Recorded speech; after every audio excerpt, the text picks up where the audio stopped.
Assalamualaikum teman-teman semua, apa kabarnya? Aku Indri Anissa. Pada kesempatan kali ini, aku akan menjelaskan tentang research design.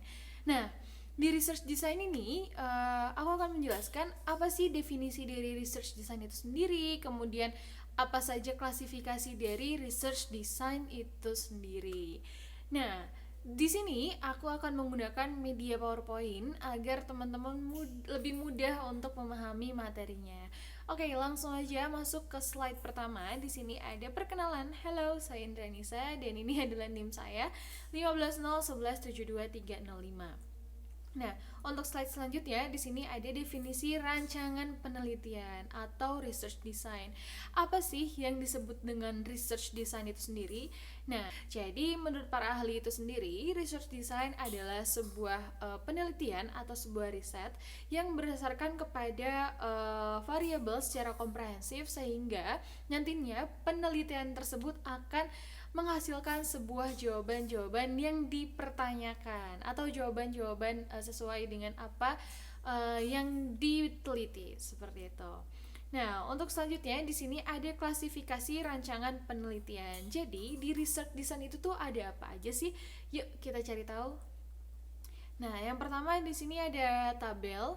Seperti di PowerPoint yang aku tampilkan, di sini ada tabel research design, kemudian di bawahnya ada desain penelitian eksplorasi, ada desain penelitian konklusif, kemudian di bawah desain penelitian konklusif ada penelitian deskriptif dan penelitian kausal. Kemudian di bawahnya lagi ada desain cross-sectional dan desain longitudinal. Kemudian lagi desain cross-sectional ini dibagi kepada dua kelompok, yaitu ada desain cross-sectional tunggal dan juga desain cross-sectional berganda.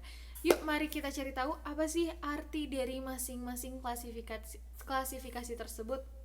Yang pertama, di sini ada desain penelitian eksplorasi.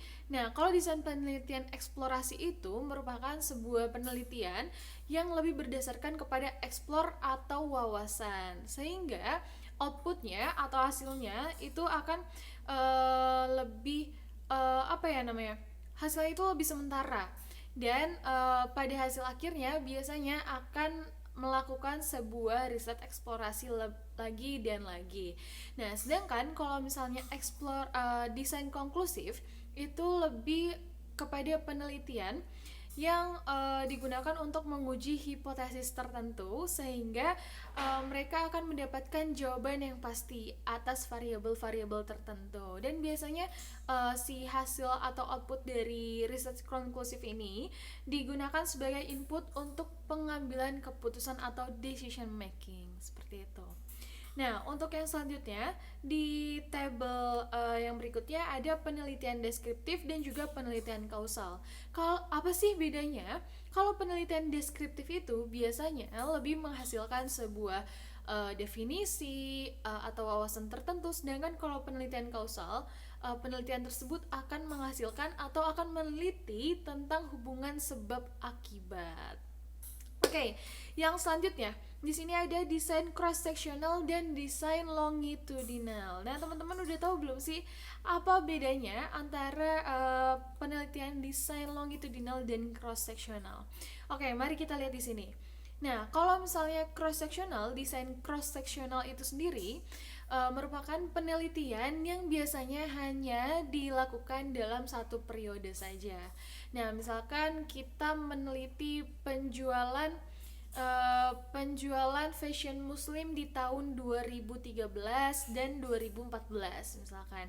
Nah, jadi penelitian tersebut akan mengetahui berapa besar penjualan baju A, B, C pada tahun 2013 dan 2014. Sehingga kita hanya bisa melihat perkembangan dalam periode tertentu. Nah, kemudian kalau misalnya yang desain longitudinal, mereka lebih melakukan penelitian dalam waktu yang banyak, periode waktu yang banyak, seperti misalkan penjualan fashion baju muslim model ABC pada tahun 2013 di bulan Januari, Februari, Maret, April, Mei, dan seterusnya. Nah, dengan begitu, ketika kita melakukan atau menggunakan desain longitudinal cross-sectional ini, kita akan mengetahui perkembangan penjualan baju muslim atau perkembangan penjualan brand kita misalkan seperti itu. Jadi hasil yang didapatkan itu lebih merinci dan lebih detail lagi.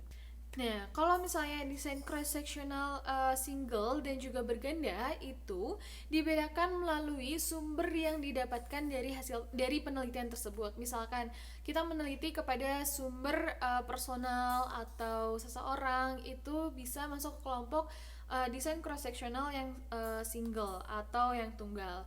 Sedangkan kalau misalnya desain cross-sectional berganda itu adalah penelitian yang hasilnya didapatkan atau diteliti dari kelompok gitu, kelompok atau dari pribadi orang yang lebih dari satu seperti itu. Nah, itu dia materi research design kali ini. Mungkin cukup untuk materi kali ini. Jika ada pertanyaan boleh langsung komentar di bawah. Nggak ada bercanda. Oke, terima kasih atas perhatiannya. Mohon maaf bila ada kesalahan. Saya Indra Nisa, pamit undur diri. Wassalamualaikum warahmatullahi wabarakatuh.